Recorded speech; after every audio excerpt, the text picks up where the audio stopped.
it's time to sit back and relax with your favorite drink. And listen.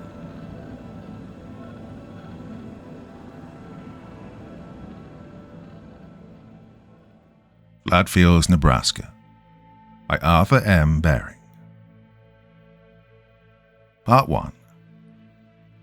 I'm a pro wrestler, and yes, I know what people think. Wrestling is stupid and fake, and I should grow up and get a real job already. Had it all before, don't care. I'm not a big deal by any means, well, unless you're from the Huntsville area or attend smaller shows in Alabama and Tennessee. Then you probably have no idea who I am. That's fine. I'm not here to get my name out. There's just no point in being vague about what I do for a living when this whole mess took place at a wrestling show. So for the uninitiated, here's all you need to know about my life in a nutshell. Being an independent wrestler isn't glamorous. You spend more time in your car than anywhere else. Even the smallest Blackwater locker room has more drama than a Spanish soap opera, and the jokes about getting paid a hot dog and a handshake are often true. If you're doing it for the money, you're doing it wrong. Nobody gets rich in the indies. In fact, many barely get by. Like anywhere else, there are no handouts in this business. You gotta pay your dues and work your way up. You put up with all this bullshit because it's something you can't not do. I trained under Dixie Joe Barlow. That name might ring a bell in the South. He used to be a big deal in his heyday and still ran the occasional show in Birmingham up until recently. Thanks to him and his connections, I was off to a pretty good start, especially because I was willing and able to go the extra mile. Didn't earn a single cent in my first year, so yes, I still had a real job to pay the bills. Working in a warehouse wasn't the worst thing in the world. Sure beat the restaurant jobs some of my fellow graduates had. For them, it was always a struggle to get weekends off. My boss clocked out every Friday at 3 p.m. sharp, so I really couldn't complain. Things were going well for me, against my parents' predictions. Needless to say, they were not exactly thrilled with my career choice, but me getting paid $50 here and there didn't change that. To me, it was a clear sign that I was on the right track. When I got my first out-of-state bookings, even the dream of going full-time one day didn't seem all that far-fetched anymore. I kept putting in the work, and it kept paying off. Well, until the pandemic hit in 2020. That's when everything went downhill fast. I know lockdown sucked for everyone. It was a different kind of hell for someone who's usually on the road every weekend. There's no working from home for a wrestler. Shows were cancelled, gyms had to close, as did the warehouse. Without a job or any savings, I had no choice but live up to the cliche and move back into my parents' basement. For a while, I managed to keep busy with my old dumbbell set and daily runs on the trail behind the house, studying matches on YouTube and chatting with friends. It was fun at first, but nobody expected the lockdown to last as long as it did. We made big plans for our return to the ring, dreamed out gimmicks and new spots that only made sense in our stir-crazy minds. We played out those ideas in video games, but at some point we just stopped. I was probably not the only one who felt it was just another reminder that we couldn't go out and do it for real. The group chat slowed down as well, and I fell into a slump without really realizing it. The Xbox controller became more familiar than my dumbbells, and I slept in instead of going on my morning run. I lived in a haze for what felt like a lifetime. When the lockdown finally ended, I was actually shocked how much time had passed. I was out of shape, mentally and physically. My buddy Alec had to drag me out of the basement and kick my ass all the way to the gym to get me back on track. What really woke me up was my first post-pandemic match at Dixie Joe's retirement show. I certainly felt the ring rust, but it was also incredibly invigorating to finally be in front of a crowd, however small, again. There may have only been 45 people in the audience, but it wouldn't have made a difference if there'd only been 5 or 500 instead. When I stepped through the curtain, I felt alive for the first time since the whole pandemic thing had started. In that moment, I knew more than ever that this was what I wanted to do for the rest of my life. I wasn't alone in my high spirits. The indie scene returned from the forced hiatus with a bang. More shows were announced every week as venues reopened. But it wasn't the land of milk and honey I initially thought it would be. Well, not for me anyway. After the months-long drought, there was no shortage of wrestlers desperate to get back in the ring. Even many bigger names were willing to travel longer distances, work smaller shows, or drop their rates. Promoters had free pickings from the cream of the crop, and that left small-time weekend warriors like myself in the dust. The fierce competition didn't curb my enthusiasm, though. On the contrary, it motivated me to step up my game. I updated my woefully neglected social media profiles. I uploaded my match from Dixie Joe's last show to YouTube and tagged the hell out of it. I went to every show in the area, took any opportunity to network I could afford with my drained resources. At first, my efforts didn't yield the greatest results, which was honestly not too surprising. It's not like promoters were swimming in money, and they sure didn't run charities. They needed to sell tickets, and that simply worked a lot better with big names on the card. Had I been a promoter, I'd have gone for more established guys myself. Still, what I got was better than nothing. A battle royale here, an 8-man tag match, or scramble there. Not the most prestigious matches, but every bit helped to get rid of the ring rust, and that was a step in the right direction. I finally caught a break in late summer. When I checked my inbox, more out of habit than necessity, there was a new mail from Reckless Championship Wrestling. I'd never heard of them, and that's hardly unusual in the ever-changing landscape of small-time promotions. My first thought was that somebody had decided to fill the void Dixie Joe's retirement had left in the area. There had been talk for years about one of the referees taking over. He'd probably finally pulled the trigger. Either way, this was exciting. The mail's subject simply read "Booking Inquiry," and that was great news. To my surprise, my assumption turned out to be wrong. I'd never heard of Dalton Weiland, who introduced himself as the promoter of Reckless Championship Wrestling. That didn't mean I wasn't interested, of course. Quite the opposite, in fact. I was thrilled that my tireless hustle had caught the attention of somebody outside my local network. This was the fruit of my labor, proof that I could get ahead without relying on Dixie Joe's contacts. My excitement grew the more I read. Weiland wanted me for a 3-way dance, and although he didn't make any promises regarding the card position, I was over the moon. After months of chaotic multi-man matches in the undercard, this was a welcome change of pace. But Weiland couldn't name the opponents I would face yet didn't strike me as strange. He'd probably sent a bunch of inquiries at once and was waiting for responses to see how his card would come together. Deep down, I already knew I'd take this booking no matter what. It was exactly what I'd hoped for, the best-case scenario. But of course, I was also curious about Reckless Championship Wrestling and decided to check them out before I'd reply. A quick search brought up a YouTube channel under the account name DWeiland82. It hadn't been updated since before the pandemic. There were only a handful of short clips along with 2 full matches from the same show. In other words, it was no different from countless other channels of small promotions that had never taken off. 2 matches were enough to give me an idea of what Weiland was all about, and so I watched them. And what I saw made a good first impression. The wrestlers, none of which I'd seen before, knew what they were doing. The crowd was small but vocal and invested in the matches. The venue, some sort of community center, was almost aggressively generic, but 2 details caught my eye. First, there was a sign pointing to the back exit parking, which suggested I wouldn't have to drive around town to find a parking spot. A convenience promoters often neglected to consider, and so this was a big plus. Then there was also a prominent banner that advertised a local overnight car repair service, likely a sponsor. While it didn't necessarily mean there was good money to be made, it at least spoke to a certain level of organization skill behind the scenes. Halfway through the second match, the camera moved and the new angle revealed a part of the car repair banner that had previously been covered by a ring post. The full address was visible now, and confusingly, it read Flat Fields, Nebraska. I'd never worked in or even been to Nebraska. Why would anyone want to book me there? The other possibility also didn't make for a whole lot of sense. Why would a car repair from Nebraska advertise at a small wrestling show out of state?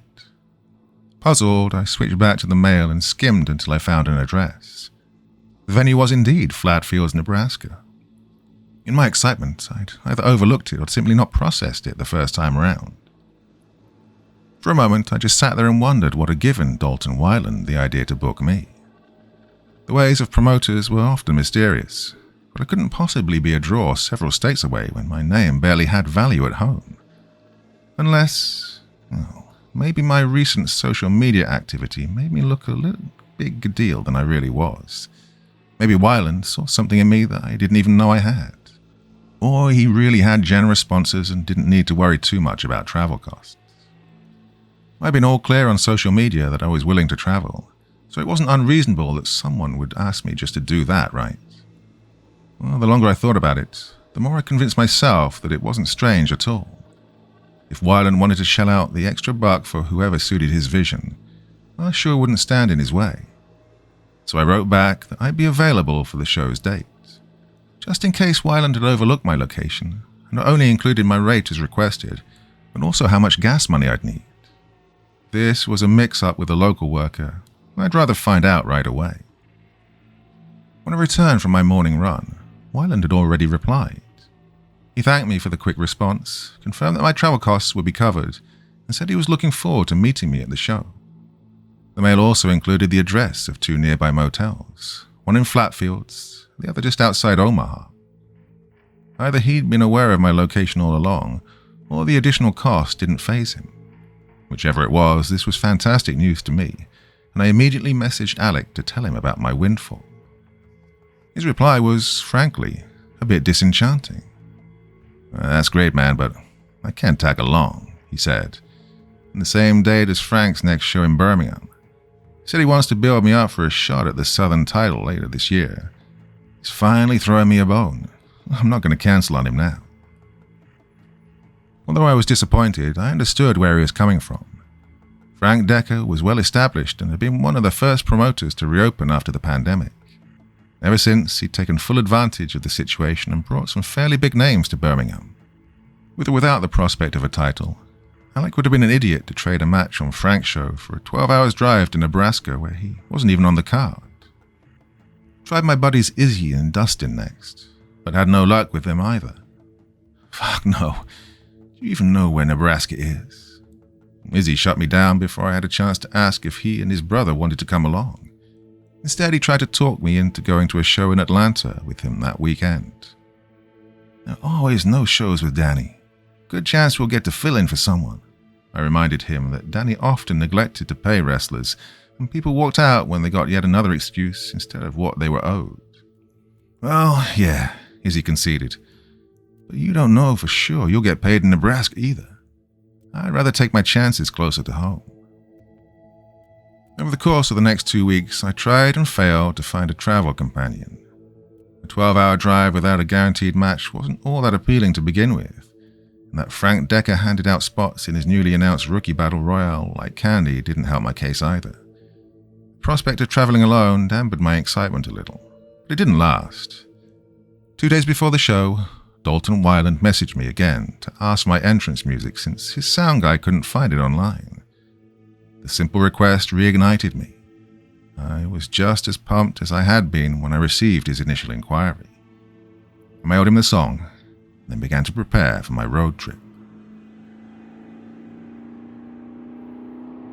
Well, the drive was almost as dull as expected, but only almost.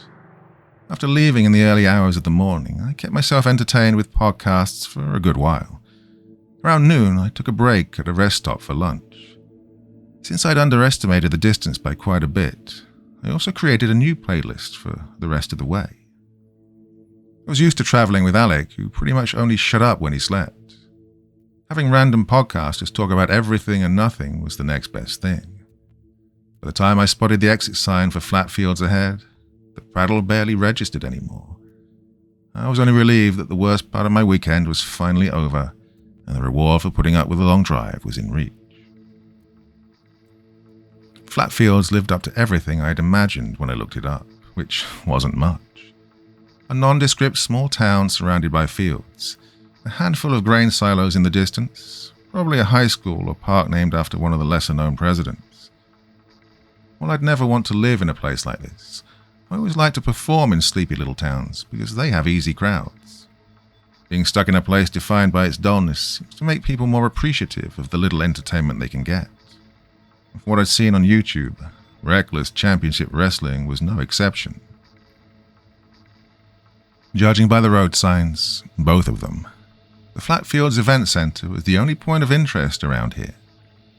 I had therefore no trouble finding it, and even arrived half an hour earlier than the route planner had predicted.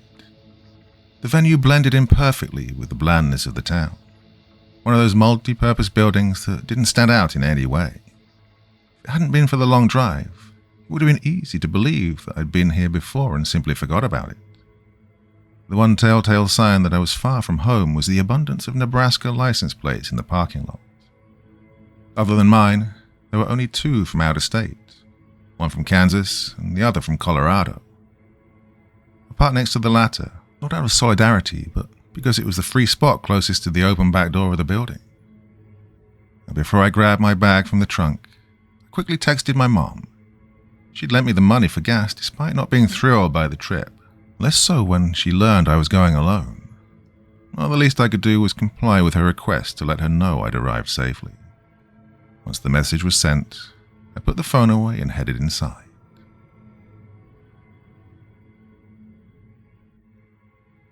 Part 2. The dimly lit backstage area was already fairly crowded when I walked in. No surprise there, considering everyone else lived closer by. Looking around, I didn't spot any familiar faces, which was also unsurprising. I'm not sure who I even expected to see. If any big names had been booked, Dalton Wyland would certainly have mentioned it in his mails. So I did what one does, made the rounds, introduced myself, asked where I could find the promoter. As it turned out, I was not secretly famous in Nebraska. Nobody knew who I was. Everyone seemed astonished when I told them where I was from. Near a door with a sign that said, "Showers out of order," I finally got a different reaction from 2 guys who'd set up camp on a gym bench. They were as surprised as anyone else to hear I'd come all the way from Alabama, but my name rang a bell. Well, I'd found my opponents. The smaller of the 2, Lyle Tennant, was about my age and still wore street clothes, while the stockier dude, Rory Rage, was a little older and had already changed into ring gear. We chatted for a bit. Then Lyle reminded me that I should probably let Dalton Wyland know I was here. Big black hat, hard to miss. Rory gestured to the curtain we'd later use for our entrances, probably complaining that the microphone isn't working properly. Something felt off about the way he said it, but I couldn't tell what. Maybe the tone of his voice just didn't fit the words, something like that. At least that's what he's been doing since we got here. Lyle shrugged and turned to his bag on the bench. Well, let's hope he gets the thing fixed before bell time. When I entered the auditorium, I was strangely relieved to recognize it from the videos. Thank God I'm in the right place. I distinctly remember that thought flashing through my mind and realizing in the same moment that it didn't make any sense. I just talked to my opponents. I was at the address from Dalton Wyland's mail, and the man himself, if Rory's description was to be believed, stood at a commentary table, microphone in hand, and intently glared at a laptop. Of course I was in the right place.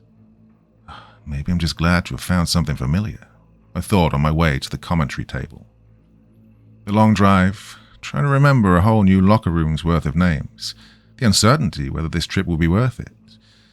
Yeah, maybe it got to me more than I wanted to admit, and that's why the sight of a car repair advertisement was so weirdly soothing. Dalton Wyland, who turned out not to be only the promoter but also the ring announcer, was an odd fellow. A stout man dressed in some sort of velvet tailcoat straight from the 70s, with a black western hat and tinted Lennon shades. Well, typing all this out makes him seem like a memorable figure, but the gaudy outfit's the only thing that stayed in my mind.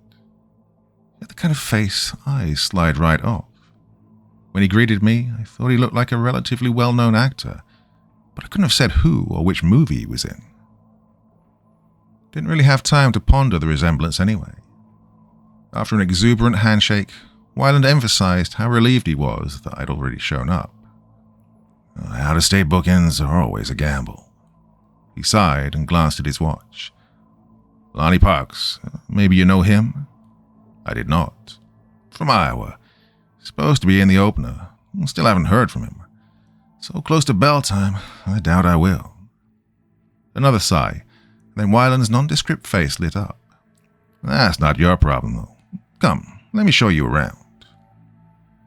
Had I listened with closed eyes, I'd have been convinced to be in Madison Square Garden when Wyland showed me around. There was honestly no need for a tour. Everything was easily visible from the commentary table, except for the separate backstage area I'd already seen. I followed him to the ring, around it, and along the rows of chairs anyway, and occasionally muttered, "Yeah, very nice," or just when Wyland talked up the venue. We really lucked out that the event center reopened just in time, he concluded, his voice oozing with satisfaction. I had a smaller venue for our comeback show, right after the lockdown ended. It was no good though, really.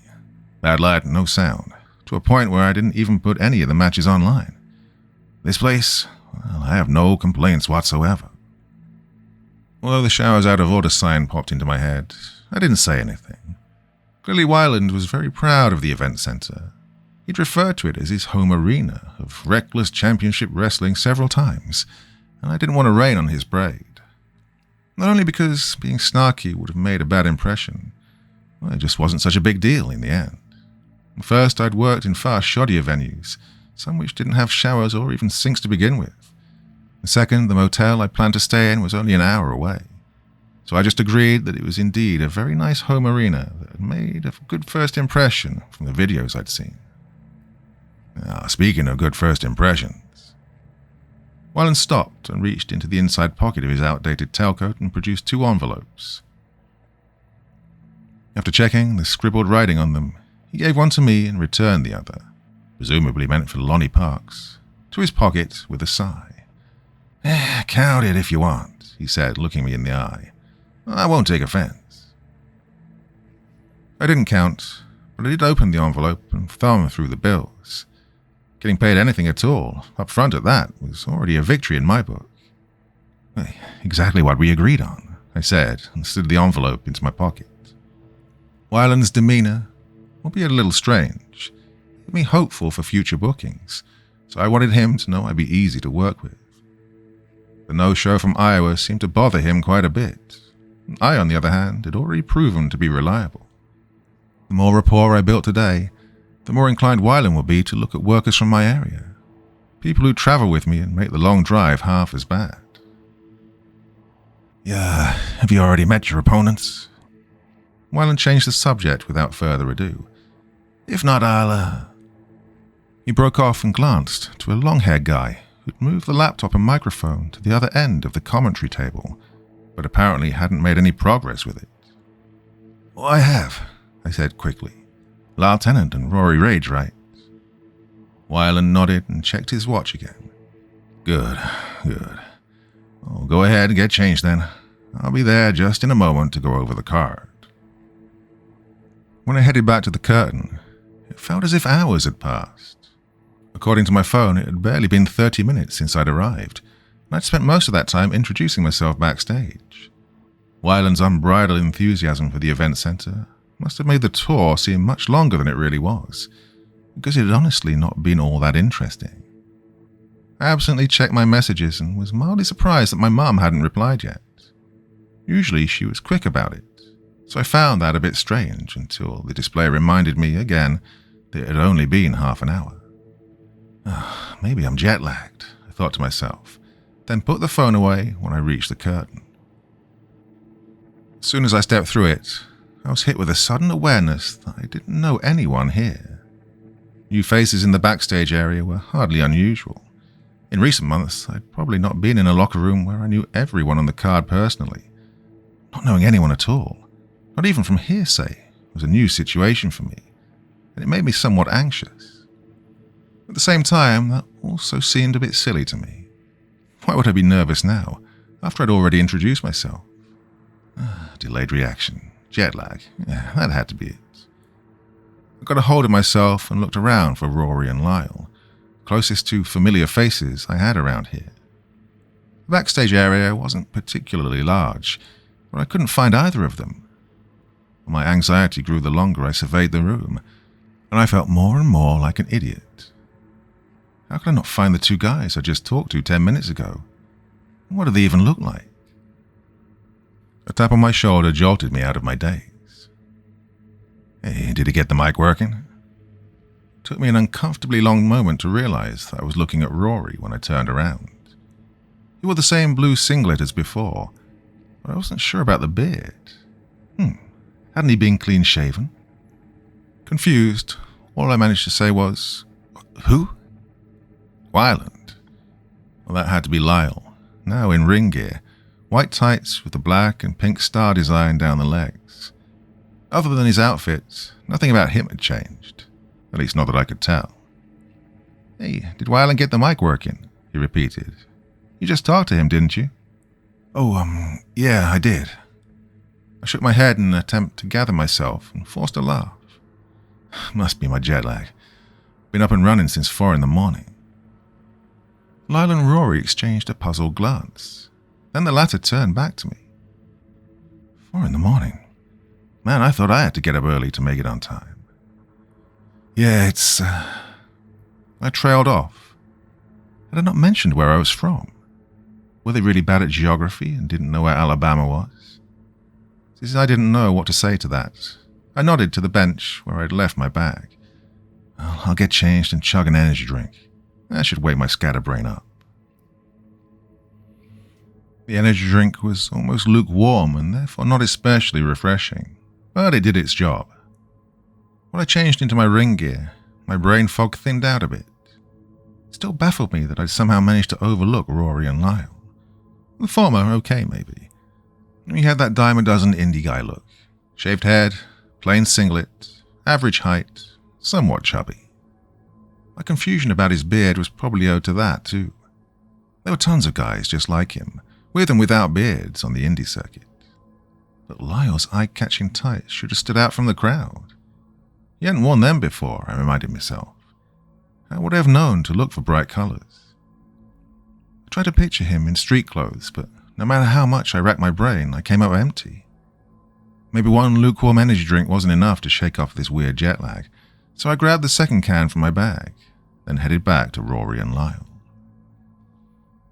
Well, luckily, I had no trouble locating them this time. They still stood by the curtain and talked to a referee whose name I couldn't recall. It didn't matter because he rushed toward a different duo before I got there. "Looks like we'll have a full house tonight." Rory welcomed me back. "Zach said there's quite a crowd outside. Definitely more than we had last time," he said. I was about to reply, but a microphone-enhanced voice from behind the curtain. 1, 2, test. Got there first. The locker room erupted in cheers, applause, and laughter, and once it calmed down, Rory took up the thread. It's not that hard. Last time we barely drew 50 people." He crossed his arms and eyed the curtain, probably expecting Dalton Wyland to come through. "It wasn't a bad show," he continued when no such thing happened. "Just low attendance. Small local card. You know how it goes. Think I was the only one from out of state." "Well, the local card wasn't the problem," Lyle chipped in. "It was the timing. Wyland announced the show before the lockdown was officially over. Nobody knew if it'd really take place. Of course, people didn't flock to the show when there was a good chance it'd be cancelled at the last minute." Rory shrugged and glanced to the curtain again. I guess. Maybe it's for some bigger names they'd have taken the risk." I wanted to join the conversation, but simply couldn't think of anything to say. It wasn't because I obviously knew nothing about the average attendance of reckless championship wrestling shows. I could still have asked questions or shared my own experiences with smaller shows, but I didn't. There was just something off about the conversation, about them. The longer I listened to their weirdly indifferent quarrel, the more I thought it sounded rehearsed, like they were reciting lines from a script for the umpteenth time and couldn't be bothered with the appropriate inflection anymore. Maybe it's a test. I tried to come up with an explanation, a pretend disagreement to see if the new guy would take sides or mouth off about the other promotions. Before I decided whether that made any sense or not, the curtain finally moved and Dalton Wyland entered the backstage area. Something seemed different about him, but I couldn't put my finger on it. Did he look taller than before? Or his shoulders not as broad anymore? Maybe he'd worn different glasses. While I tried to puzzle it out, I absently followed Rory and Lyle to the centre of the room where everyone gathered for the meeting. Only when Wyland tried to reach into his inside pocket did I realise that was what was different about him. And he probably felt just as silly as I did, albeit for a different reason. He wasn't wearing his velvet tailcoat anymore. And from here on, my recollection gets hazy. I do remember that someone, likely the long-haired sound guy, came to bring Wyland a piece of paper, and that the meeting began after that.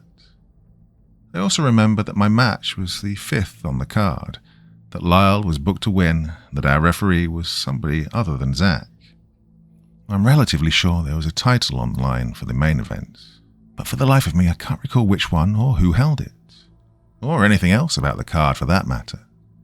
Not a single match or name comes to mind, nor what change Wyland had to make due to the no-show from Iowa. It's not like I didn't pay attention or got distracted. No, I just stood there, sipped my second energy drink and listened. At the time, nothing about the meeting seemed strange to me, but thinking back, Wyland could as well have spoken another language. My memories from after the meeting are even more jumbled. Some parts are crystal clear, others a blur. Seeing there were 4 matches before mine, I spent, at the very least, an hour in the locker room, likely longer. I kind of know what I did during that time, but only kind of. What I remember is like a collection of photos without dates or locations, snapshots of moments I clearly recall, but can't say when or where they took place. I ate pepperoni pizza, but don't know where that came from. Maybe someone ordered it. Maybe there was a food truck outside. Maybe a caterer showed up at some point. Not a clue. Good pizza, though. There was some kind of dispute after a match. It got loud and someone, maybe Wyland, had to step in and calm down the situation. I don't have the slightest idea what it was about, who or even how many people were involved, just that it didn't escalate in the end. Rory talked about ordering new gear and being annoyed that it hadn't arrived in time for the show. Knee pads, kick pads, tights or trunks? No idea. I'm not even sure it was Rory. I just assume it was him because his look needed an upgrade far more than Lyle's. We discussed a TV show, something I'm sure I watched, but fuck if I knew what it was. Could be anything, really, because I watched a damn lot of random stuff during my lockdown slump. At some point, we must have gone over our match, although I have no recollection of that at all. But if we hadn't talked about it, I wouldn't have been so confident that we'd put on a good show. I know with certainty that I was, but that's all I have to go on. I vividly remember the moment just before I walked out for the match, hearing the first beats of my music, anxiously waiting for my cue to burst through the curtain, being pumped to finally get out there and show Nebraska what I could do. It was worth the long drive, I recall thinking. This is going to be one hell of a match.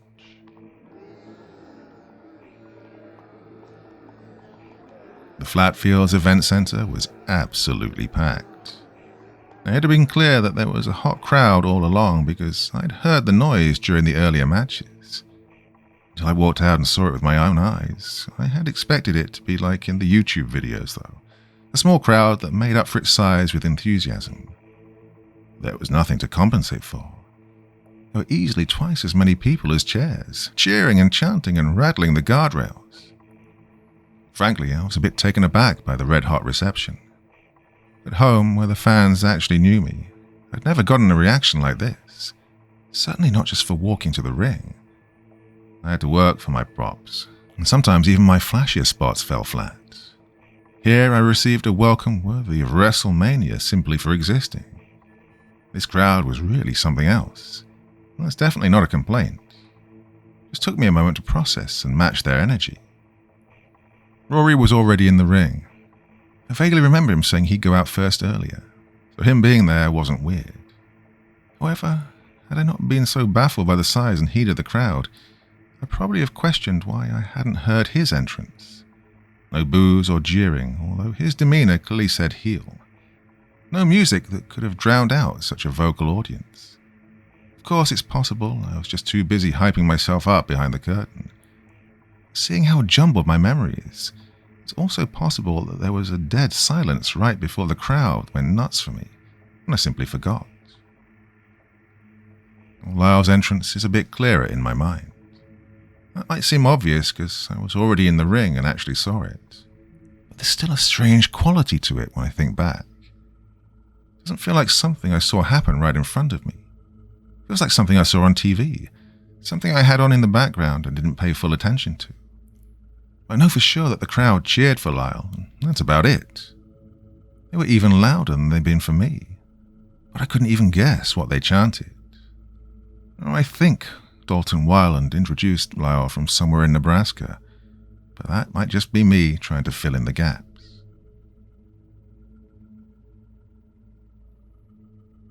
Part 3. The match started out normal. Maybe we improvised well. Maybe we had some planned stuff of it. Either way, there was nothing noteworthy about it. Feeling out the opponents, some lockups, some reversals, the usual. Until Rory complained to the ref that Lyle had supposedly pulled his hair during a headlock. My heel making an unfounded accusation against the fan favourite wasn't unusual either, but the crowd's reaction sure was. Rory was met with a storm of outrage, vehement demands to disqualify him, paper cups flying in his direction, insults that would have made Tracy Smothers cry. And this was 2 minutes into the match, at most. I'd seen rowdy small-town crowds before, but rowdy didn't even begin to describe this. These folks were outright unhinged. While I covertly looked around for security staff at ringside, Lyle approached Rory and the ref, and a moment later the hostility dissipated completely. All Lyle did was reach for Rory's shaved head to remind everyone that there wasn't any hair to pull, and the crowd completely lost it. People were in tears, gasping for air, roaring and shaking with laughter as if the world's most hilarious skit had just played out before their eyes. Although I was relieved that the move had shifted, I was stumped why the hair pull thing was this funny to them. It had to be some sort of running gag around here, I figured. Maybe Rory and Lyle had even mentioned it to me, and I'd brushed it off because it didn't seem like a big deal. As the match continued, I came to think that the crowd's disproportionate enthusiasm was probably owed to the recent entertainment drought, an outlet for penned-up energy from the lockdown or something, going nuts for the sake of going nuts. Nothing we did in the ring warranted the strong responses we got, and yet they kept coming.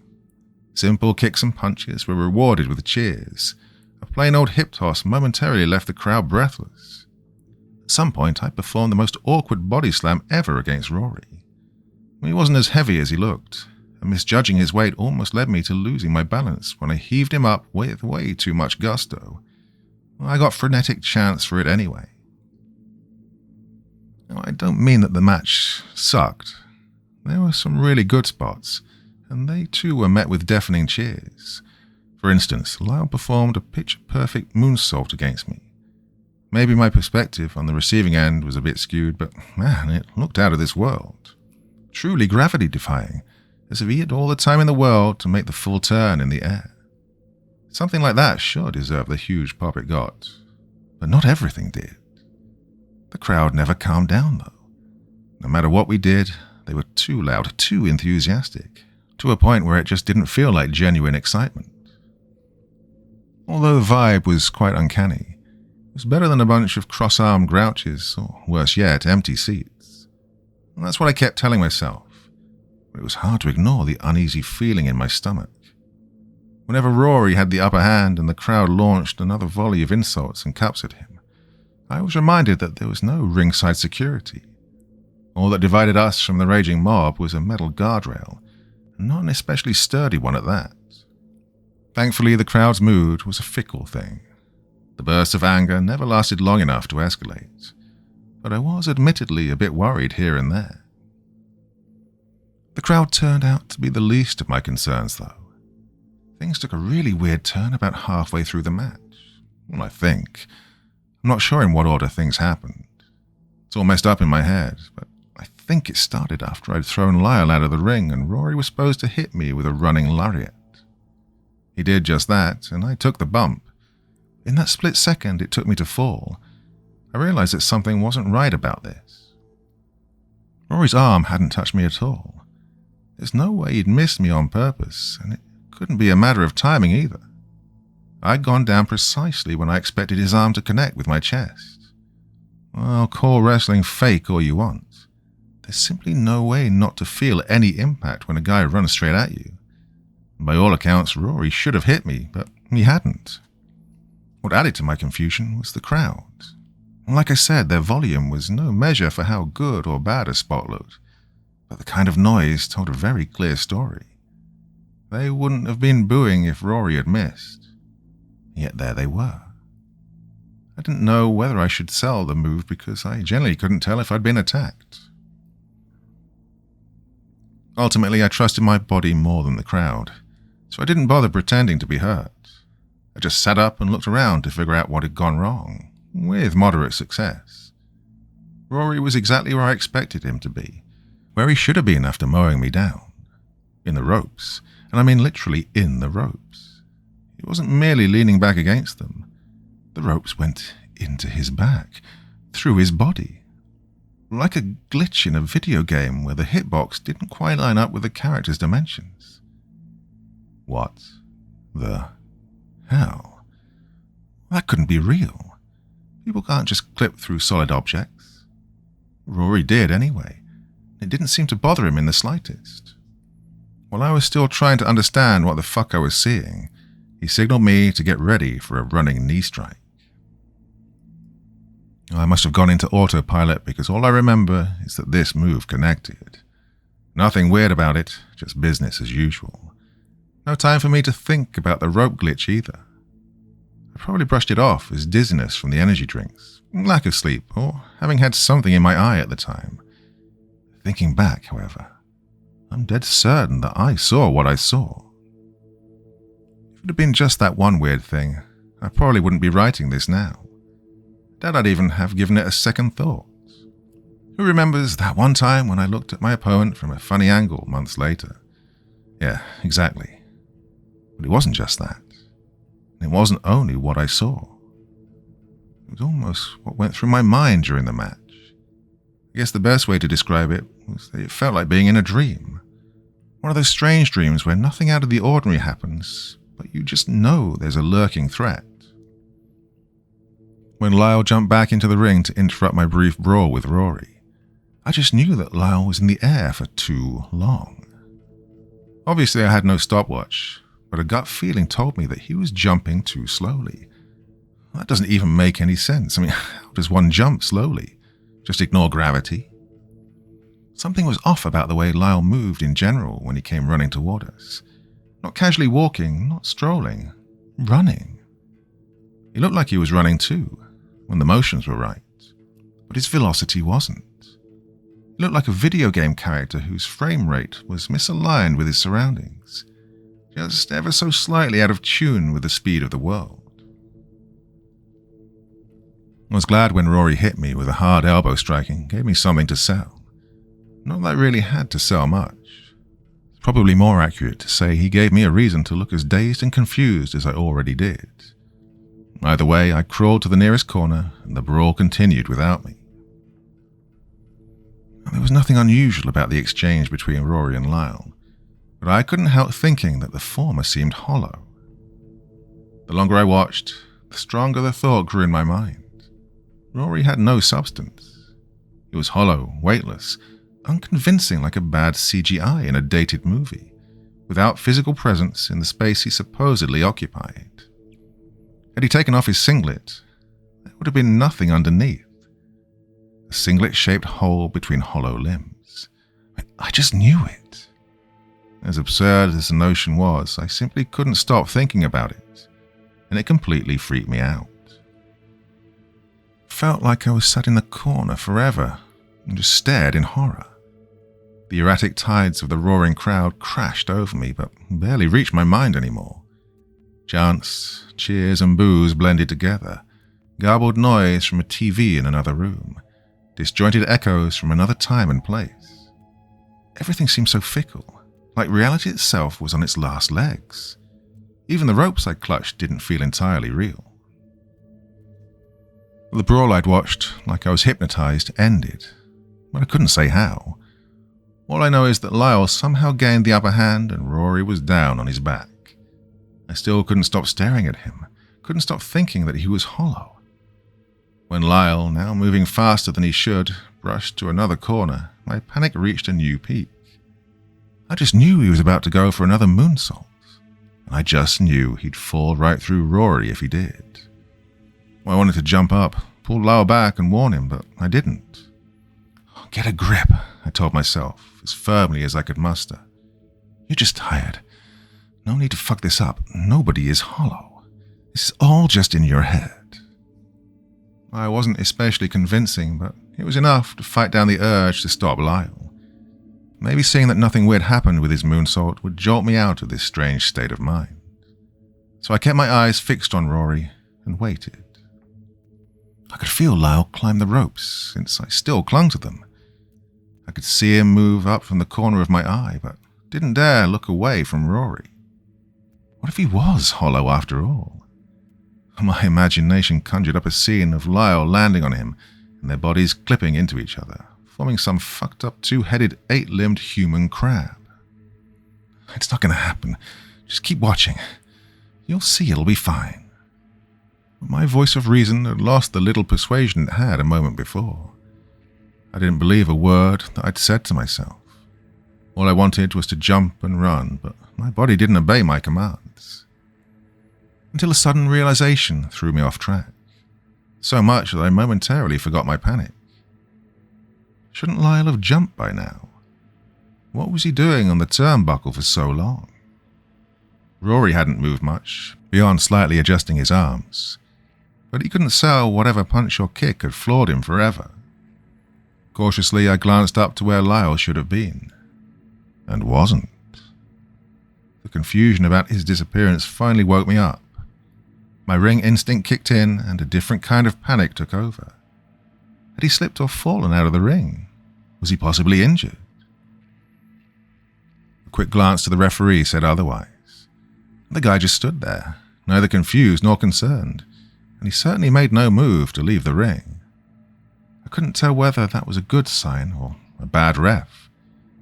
He was supposed to check on all wrestlers if something went wrong. Either that wasn't the case, or the guy didn't know or care how to do his job. Somebody had to check if Lyle was hurt, though. Since Rory still waited for the moonsault, I figured it had to be me. So I shoved all my strange notions aside and leaned out through the ropes. Lyle wasn't outside on the mat either. Not on that side of the ring anyway. Without leaving my corner, I couldn't see if he was on the far side, so I pulled myself up and realized that I was rather wobbly on my legs. Holding onto the top rope like a drowning man holds onto driftwood, I tried to regain my bearings. While doing so, my gaze drifted across the roaring crowd, and I had another puzzling epiphany. The fans were still clamoring for Lyle to jump. They all still looked up, cheered on the empty ring post. I didn't just feel my sanity slipping when the realization sunk in. No, I felt it rapidly slide toward a steep cliff. Had Lyle become invisible to me? Could everyone else still see him? I had to force myself not to dwell on that thought. Had I entertained it just one moment longer, I'd probably have frozen up again right away. Rory isn't hollow. I repeated my mantra. Lyle isn't invisible. He's not a freaking X-Man. Wrestling down my own instincts, I turned around. And what I saw left me completely aghast. Lyle. I saw Lyle, but it took me a moment to process it. Him. Whatever the fuck I was looking at. It was neither invisible nor on the ring post. It was under the ceiling, 25 feet above the ring, as if gravity had just decided not to bother with this mess anymore. They're the same colors as Lyle. Dark blonde, tan skin, and the white and pink of his trunks. But it didn't have Lyle's shape or dimensions. Hard to tell because it didn't have much of a shape at all. Twisting and twitching, it was in constant motion. What most resembled limbs stretched and contracted erratically, formed sharp, long spikes that collapsed back into the swirling, wobbling, Lyle-like mess. Or some kind of extra-dimensional spider trapped in its own web. That's what it looked like. Or those really broken character models in Worst Games Ever Made videos on YouTube. I stared up for what felt like a lifetime without even the faintest whiff of comprehension. Neither my eyes nor my brain could make any sense of the sight. Oh, this can't be real, I kept thinking. Not even in a feeble attempt to convince myself this had to be some kind of optical illusion. No, my inner voice spoke in a tone of quiet acceptance. I'd finally lost it. Had become untethered from the shores of sanity altogether, and drifted aimlessly in a sea of utter madness. There was a certain serenity in that. Yes, I was crazy, no doubt about that. But I'd also been right all along. The persistent feeling that something was wrong here had been spot on the entire time. Out of the corner of my eye, I noticed movement in the ring and reflexively tore my gaze away from the writhing, mesmerizing, Lyle-like jumble under the ceiling. On one hand, the knee-jerk reaction was a blessing because I don't think I could have made a conscious decision to move. But on the other, the sight that presented itself in the ring wasn't any less bizarre. Rory had finally gotten up, but he wasn't on his feet. Not exactly. He was upright. There were no feet he could have been on. His legs from the shins downward were in the canvas. There was no hole or anything. They just ended where the canvas began, as if he was stuck in quicksand, yet he still had some semblance of balance. Unlike before, when his torso had clipped through the ropes, he was aware of his predicament. At least his flailing movements looked like a struggle to free himself and reach the referee, who had absolutely no reaction to any of this. In all this madness, the ref just stood still in the middle of the ring like a robot that had run out of power. The only thing that had changed was his face. Not his expression. Didn't have one. He blankly stared to the ring post like before, waiting for a moonsault that would never come. And yet his face shifted and flickered like a hologram that was rapidly loading every possible expression in its database. A split second of shock, followed by a split second of anger, followed by a split second of disgust. A slot machine of emotions spinning out of control. All the while, the crowd roared and raved as if nothing horrifically inexplicable was going on in the ring. Frenzied and spaced out at the same time, they cheered on the empty ring post. Glazed eyes, grimaces of ecstasy, fists pumping the air in a choppy yet predictable interval, trapped in a time loop that played the most exciting moment of the night on repeat. They didn't even look like real people anymore. More like the copy-pasted audience in a video game where the developer had reused the same handful of animations again and again. Although not a single fan made an attempt to climb over the guardrails, it felt as if they were closing in on me. It was a different kind of unease than before. The thought that they might storm the ring didn't even cross my mind. Instead, I was overtaken by a crippling fear of being suffocated, consumed by this sea of unintelligible noise and poorly rendered bodies. I couldn't even put into words what I thought would happen if they got to me. All I knew was that it would definitely not end good. My thoughts were racing in 1,000 directions without going anywhere, until my inner voice put an end to it with one simple and surprisingly coherent instruction. Run, dumbass. Frickin' run.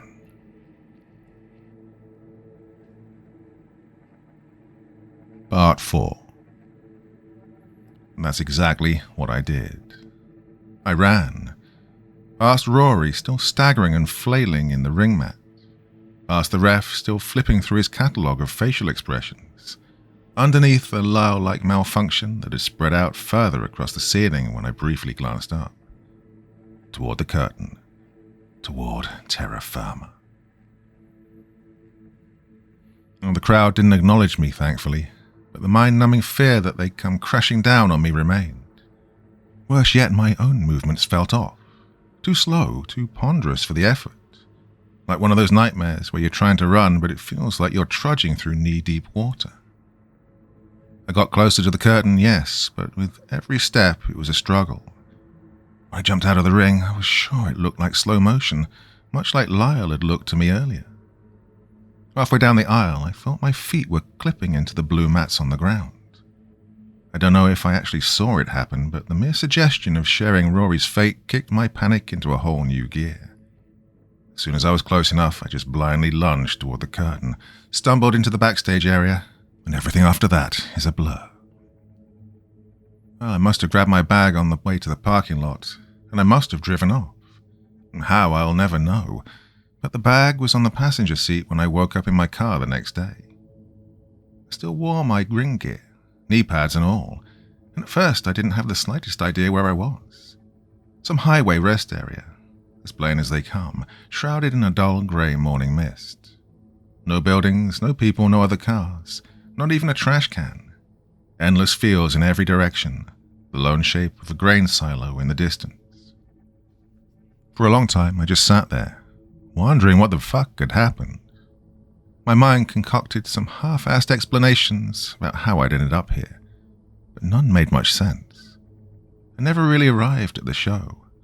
I was in an accident on the way. This was just a strange coma dream, and I wore my ring gear because, maybe I'd just been drugged or sustained a concussion.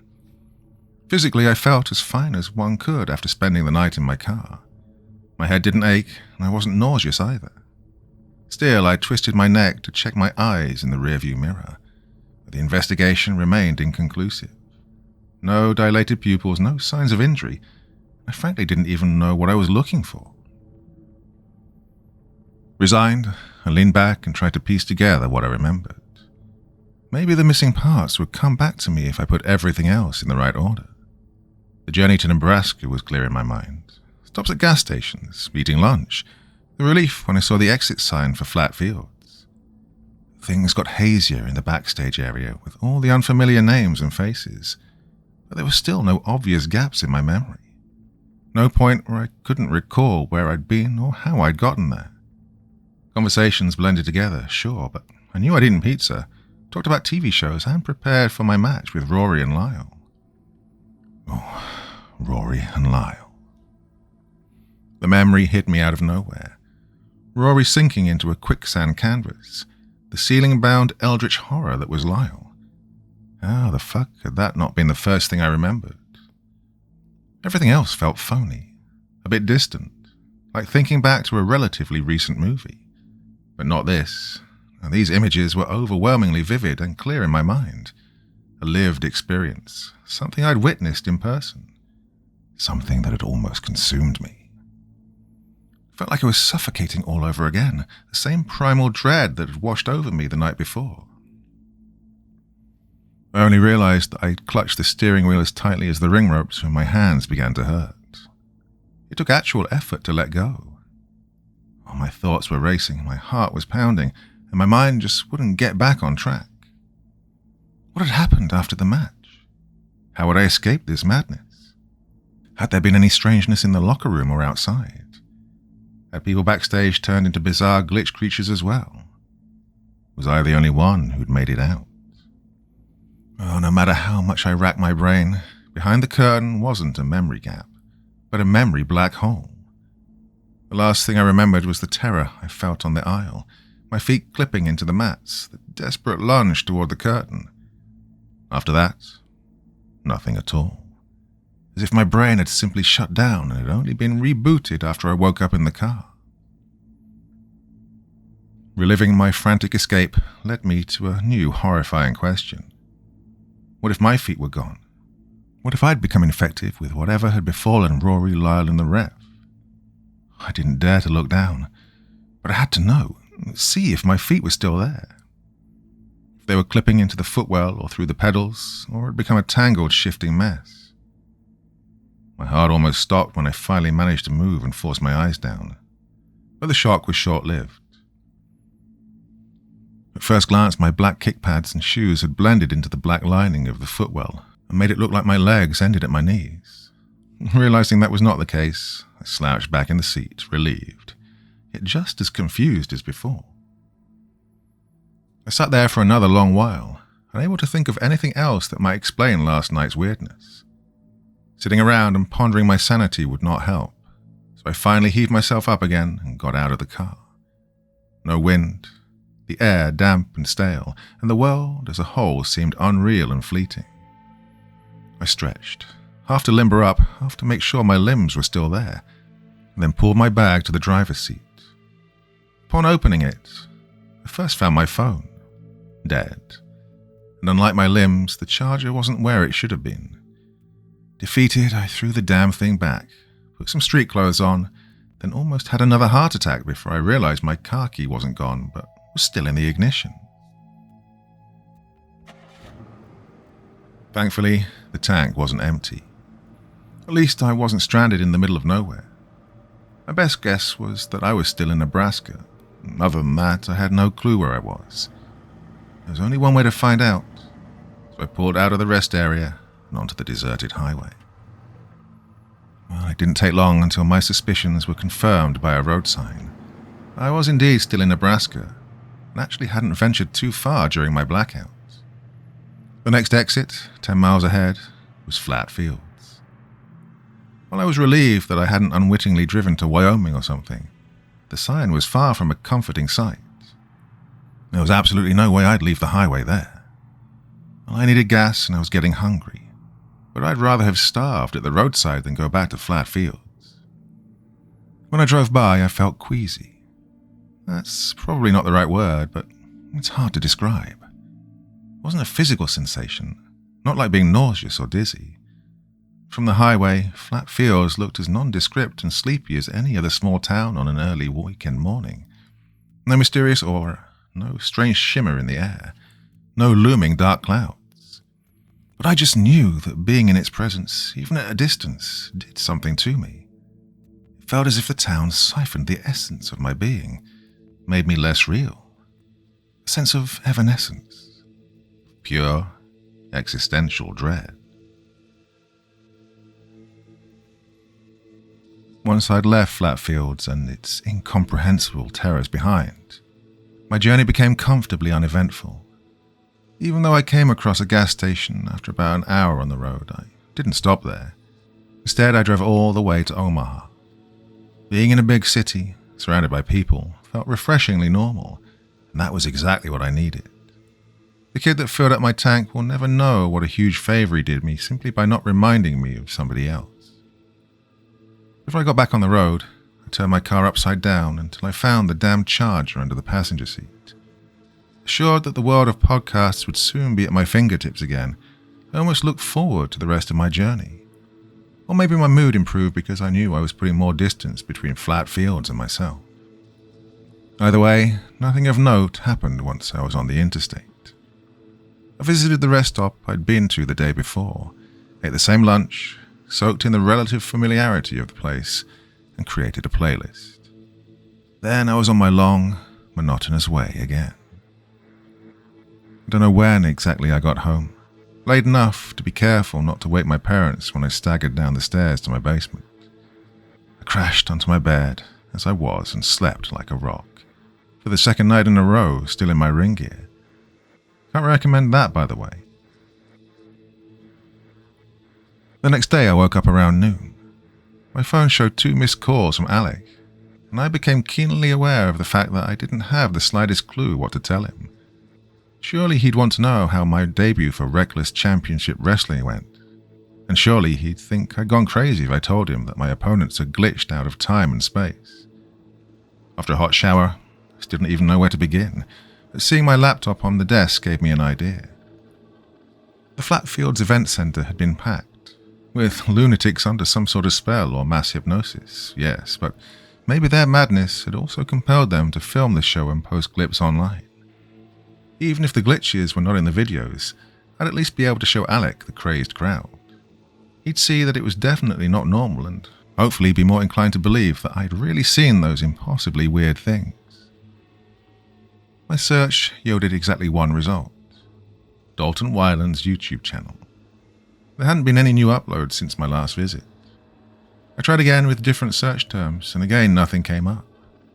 Not a single mention of Reckless Championship Wrestling on social media.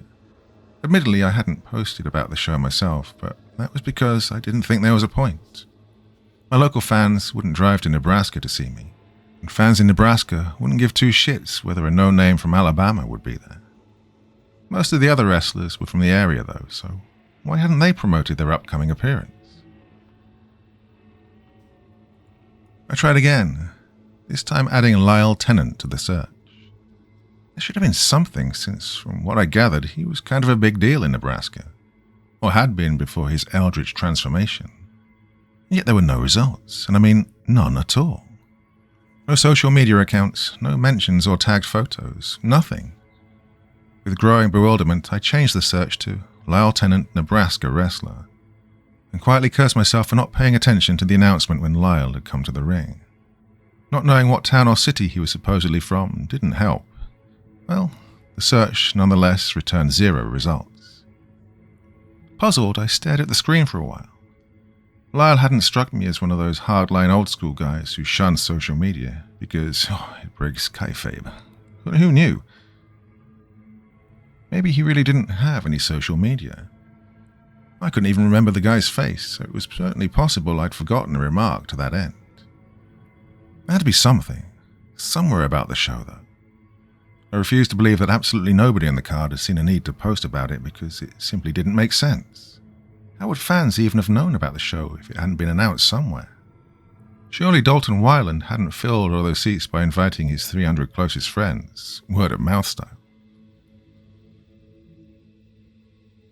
I recalled Rory saying that he'd been the only one from out of state on a previous show.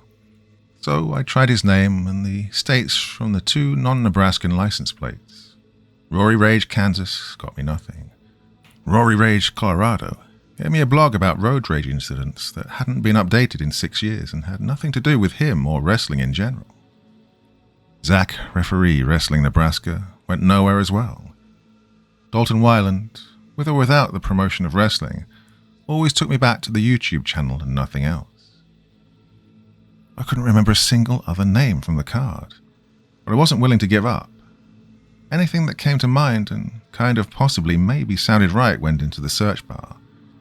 Sean or Sean Hamilton, Brian or Brian Easton or Eston, Jace Fate or Fade. Sometimes I got results, but the people I found were clearly neither wrestlers nor from Nebraska. There was also no wrestler named Lonnie or Lonnie Parks in Iowa, or anywhere else in North America for that matter. After searching and not finding anything for 2 or 3 hours, I was genuinely creeped out. Had I imagined the entire thing? Had I never been booked in the first place? Had reality collapsed and erased Reckless Championship Wrestling from the timeline? The mails from Dalton Weiland were still in my inbox when I checked, but I couldn't bring myself to reply. I did send a mail a few days later and got an automated response that it couldn't be delivered due to an inactive account. I also went back to Weiland's YouTube channel, tried to find the wrestlers from the few videos, but even though I had their names, I got nothing. I even looked up the 24/7 car repair from the banner, which I did find, but when I called, I always got an answering machine and nobody ever called back. The only tangible evidence that I ever had that I'd been to Flatfields was the envelope Dalton Weiland had given to me. It really contained the amount we'd agreed on, but that was cold comfort. Ultimately, it proved very little to anyone but myself. I eventually told Alec the whole story, sometime the following week on our way home from the gym. When I got to the weird parts, I expected him to laugh or tell me to drop the bullshit, but he didn't. I guess it was more obvious how shaken I was still than I'd tried to let on. Alec listened, asked a few questions, and when I was done, it was very quiet in the car for a very long time. We were already parked in my driveway when he found his voice again. You know, I'm all for taking opportunities when they come up, but we should really stick together, he said, staring straight ahead to the garage. You never know if some asshole holds a grudge for some reason and decides to put some shit in your drink. He turned to look at me. We have to watch each other's back, so bullshit like this doesn't happen again. From now on, if a date doesn't work out for both of us, it's no deal. Agreed? Well, he didn't believe me and I couldn't blame him for that, so I just nodded. His interpretation of my recollection sounded far less crazy and far more plausible than the truth. It didn't explain why there was absolutely nothing about Reckless Championship Wrestling or its wrestlers online, but anyone who heard his version would understand why I never wanted to go back to Flatfields. So I decided to just run with it and tell anyone who'd asked that somebody had spiked my drink there. And that's where I am now. I have a good enough excuse not to talk about my trip to Nebraska.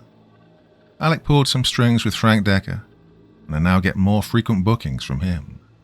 And things are looking up for me, but that doesn't mean I simply put the events in Flat Fields behind me altogether. My memory, hazy as it already was, fades more and more. That's why I'm writing down everything I still remember now. I don't want to forget all about Flat Fields. I want to remember. I want to know what the hell happened that night, why it happened, how I can stay the fuck away from it in the future. So if you know anything at all about Dalton Wyland, anyone who worked or attended his shows, whatever's going on with Flat Fields, then please contact me. I promise I won't think you're insane, no matter what you witnessed. We can keep everything anonymous if you're worried about attaching your name to this madness. Just please, if you know anything, tell me. If nothing else, I at least need to know I'm not the only one who got away.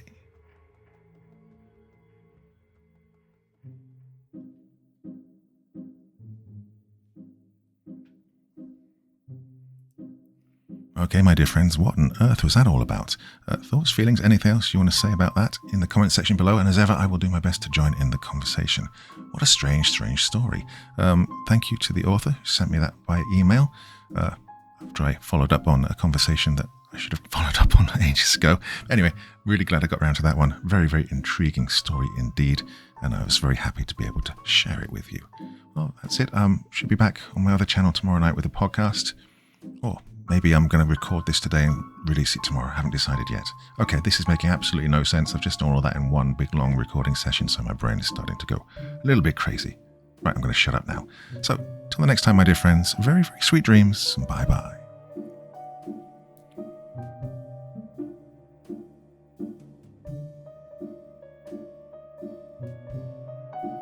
Thank you so much for taking the time to listen to this story today. Really means a lot to me and to the author of the story, of course.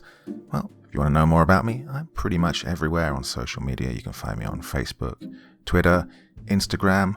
You can download my music on SoundCloud. I've got a Patreon if you feel like. Throw me $1 or $2. Very much appreciated.